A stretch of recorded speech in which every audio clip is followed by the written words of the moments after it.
Lep pozdrav vsem tudi z najine strani, torej v mojem imenu in v imenu kolegice Andreje Kukec. Prihajava iz Nacionalnega inštituta za javno zdravje, kolegica prihaja tudi iz katedre za javno zdravje Medicinske fakultete. V tej kratki predstavitvi bova zelo na kratko probali predstaviti nek celostni pogled na načrtovanje zgradb, tudi z nekega javnozdravstvenega vidika, in zakaj in kako je pomembno tudi spremljanje okoljskih parametrov, torej v času načrtovanja, gradnje in tudi kasneje uporabe zgradbe. Torej vsi vemo, da bivalno in delovno okolje pomembno vplivata na naše zdravje, zato je zelo pomembno, da se tega zavedamo že v fazi načrtovanja. Tukaj izbranih samo nekaj slik iz načrtovanja šolskih prostorov, kjer mogoče bi samo omenila, da kot prvo je pomembna izbira lokacije, predvsem tudi za investitorje. Pravilna izbira lokacije vpliva tudi kasneje na kakovost notranjega zraka, saj vemo, da zunanji zrak vpliva na kakovost notranjega zraka.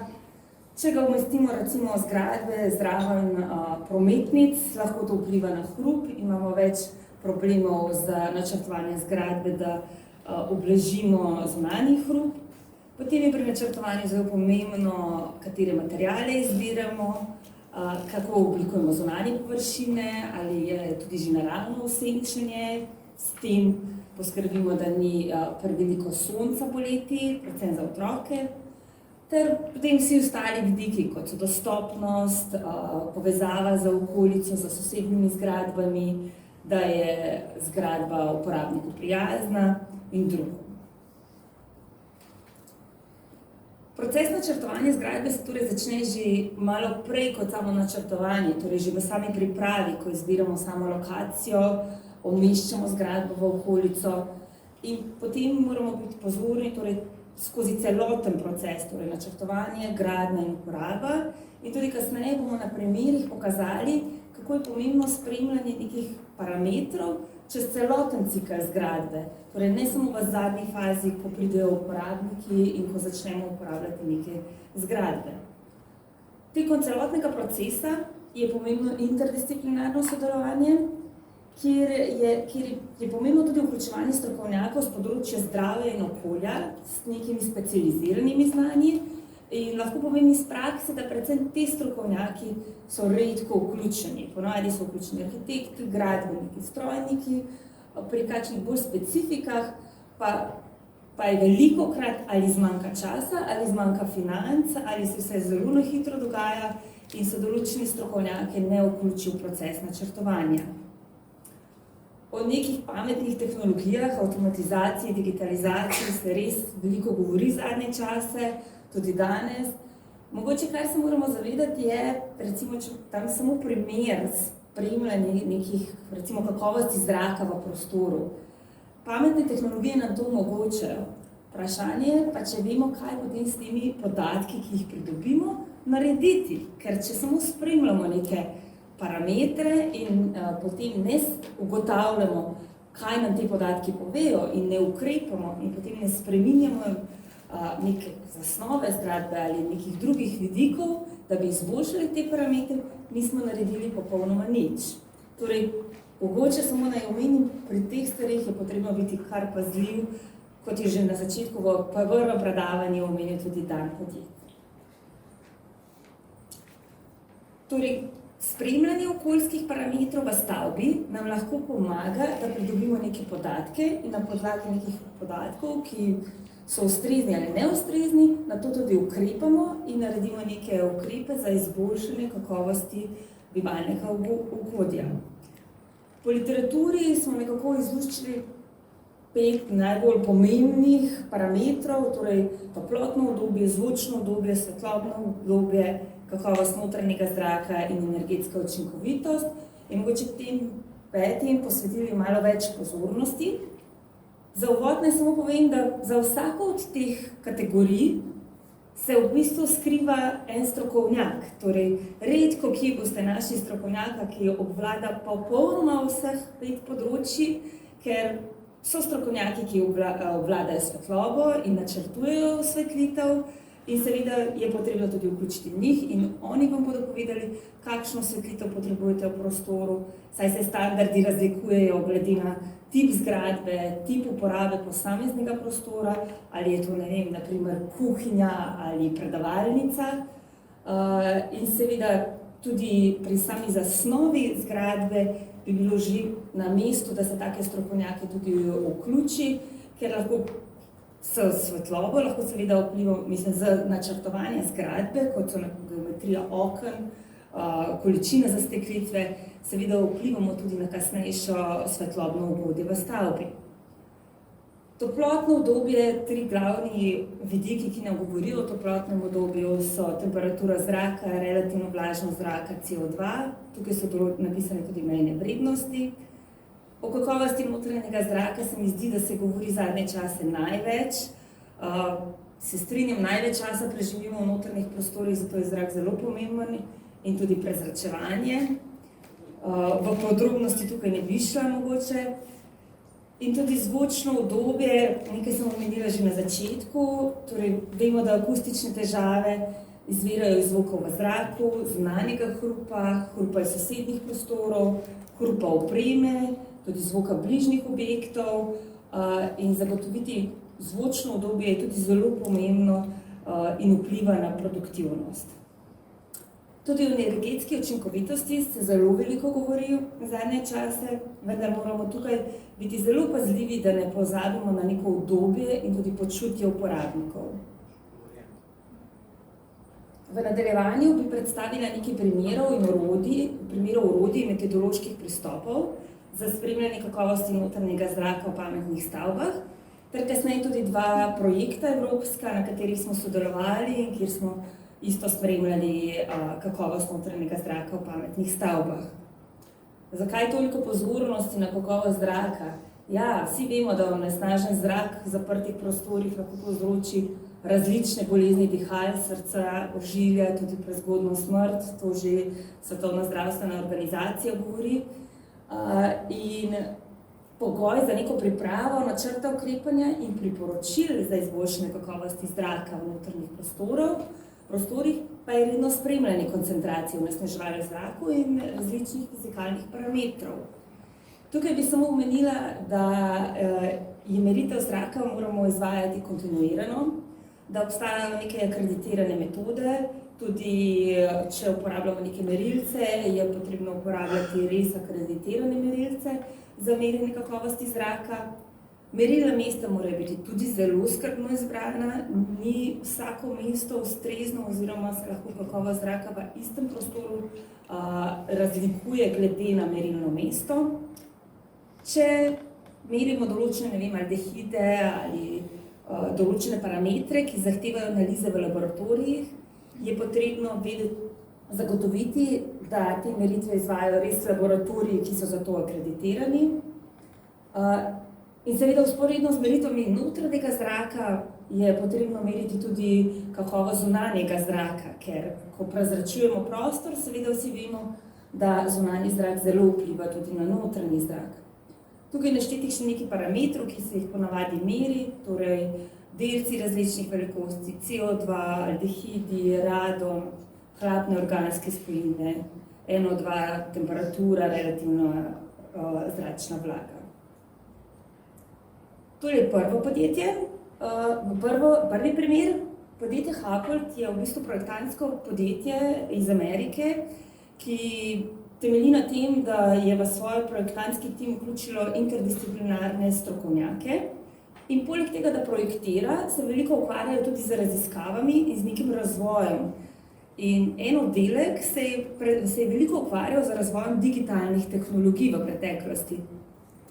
Razvili so analitični vmesnik, ki v realnem času lahko simulira uporabo prostora, neke različne parametre in danes se je v bistvu ta SmartViz, ta vmesnik, ki so ga razvili, je v bistvu ratalo samostojno podjetje, ki ga tudi tržijo seveda različnim podjetjem. Tukaj samo nekaj slik, če koga zanima kaj več o tem vmesniku, si lahko pogleda na njihovi spletni strani. Gre pa za to, da v realnem času podajajo podatke, se na neki platformi zbirajo podatke o uporabi prostora, o recimo temperaturi, hrupu, osvetlitvi in če se ugotavlja, da določene stvari niso ustrezne, se lahko takoj ukrepa. Potem bi še predstavila en primer občine Sipo na Finskem. To ne mogoče omeniti, da mi smo si ogledali, kako oni delujejo leta 2018, kar se zavedamo, da je od takrat šel razvoj že veliko naprej, verjetno tudi pri njih, kjer je šel tudi pri nas. Ampak oni so že takrat v bistvu vgrajevali v vse javne zgradbe neke merilnike kakovosti notranjega zraka, uporabnosti in vse podatke so zbirali centralno, torej na strani občine. Govorimo o javnih zgradbah, kot so šole, vrtci, razne skupne stavbe, stavbe v lasti občine. Eno od zanimivosti je bila tudi ta, da so naredili uporabo stavbe za 24/7, torej da je stavba non-stop uporabljena, recimo šola dopoldne za šolo, popoldne pa za druge dejavnosti. Torej, da je tudi energetska varčnost uporabe stavbe bila veliko bolj racionalna. Tukaj se hotela samo povedati, da pred investiranjem v neko prenovo šolske zgradbe so naredili finančno konstrukcijo, koliko bi jih prenova take zgradbe stala. Ne, da so še zdaj lokalno prenavljati učilnico za učilnico, ampak so se lotili v bistvu projekta celostno, ker so želeli zagotoviti res kakovostno zdravo bivalno okolje za učence. In ugotovili so, da je novogradnja veliko cenejša kot prenova tiste stavbe.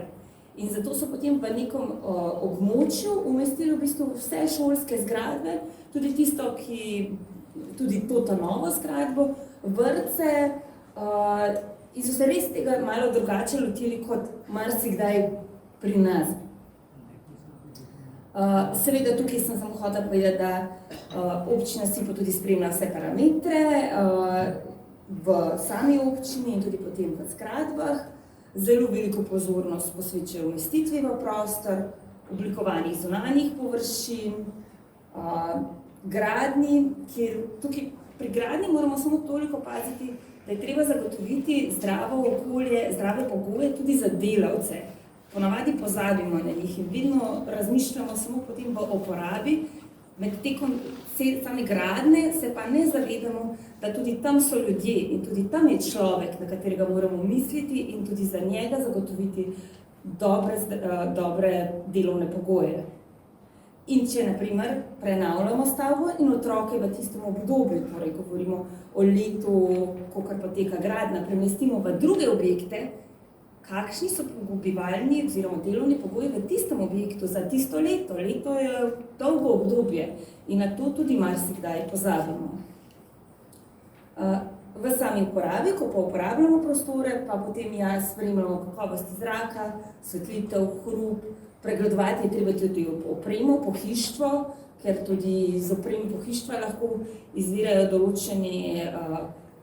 določene organsko-hlapne spojine, ki potem vplivajo na kakovost zraka. Tukaj sta samo še dva primera prenosnega merilnika kakovosti notranjega zraka, ki so ga uporabljali oni, ter sistema za avtomatizacijo stavbe z nekim daljinskim upravljanjem. V nadaljevanju bi želela predstaviti samo še na kratko projekt INRQ. Šlo je za evropski projekt, kjer smo merili kakovost zraka v šolskih prostorih. In sicer je sodelovalo 5 partnerjev.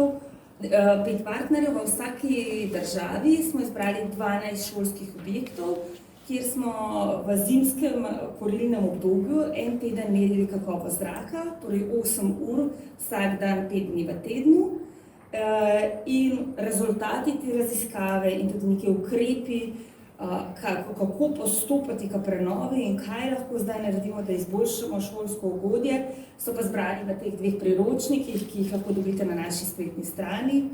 Torej, eno je priročnik za zagotavljanje kakovosti notranjega zraka v osnovnih šolah, drugo je pa nek povzetek gradivo za izobraževanja, ki smo ga razvili v okviru tega projekta. Še ena raziskava, ki smo jo delali skupaj v okviru projekta InnoRenew od leta 2017 do 2021. Tukaj smo se pa ukvarjali v bistvu z BIM orodjem, ki ga vsi projektanti zelo dobro poznate, in smo se spraševali, kako lahko v bistvu v BIM orodju integriramo neke podatke, torej čisto praktično, da za neko stavbo umestimo senzore v realno stavbo, torej v fizično stavbo in tudi v dvojnik te stavbe, ki se nahaja v BIM modelu, in potem z določenimi dodatnimi vmesniki pridobimo ven poročila, podatke, neke simulacije in na podlagi simulacije lahko ukrepamo. Spraševali smo se predvsem, ali lahko to, ker je šlo v bistvu za neko prenovo stare stavbe na Bledu, smo se spraševali, kako lahko merimo kakovost zraka že v bistvu na začetku, pred prenovo, vplivamo na pripravo v bistvu nekih načrtov prenove in potem tekom prenove in tudi kasneje. Torej, da bi nam v bistvu BIM modeli lahko in ti dodatni vmesniki služili pri načrtovanju prenove, da bi v bistvu mi že lahko izvedli neke simulacije, kako bo naprej in se izognili temu, da bi kasneje imeli slabšo kakovost zraka. Če zaključim, naš glavni cilj vseh nas je seveda zdravje in dobro počutje uporabnikov stavbe. In zato, če spremljamo in ocenjujemo okoljske parametre v notranjem okolju, so nujno potrebne analize in s pomočjo teh povratnih informacij moramo pomagati in uporabnikom, in načrtovalcem, in investitorjev, da skupaj zagotovimo boljše bivalne pogoje. Pri vsem tem ne smemo pozabiti na proces načrtovanja, interdisciplinarno sodelovanje in seveda uporabo pametnih tehnologij v taki meri, da nam koristijo, pomagajo, ne pa da nam otežujejo življenje. Hvala za pozornost.